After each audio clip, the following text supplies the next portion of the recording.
الذين هم يراءون ويمنعون الماعون سورة الكوثر مكية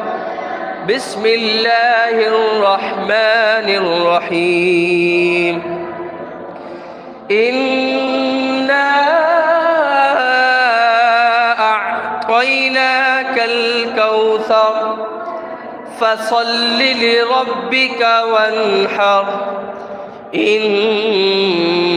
شانئك هو الأبتر سورة الكافرون مكية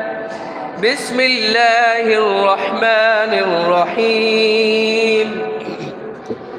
قل يا أيها الكافرون لا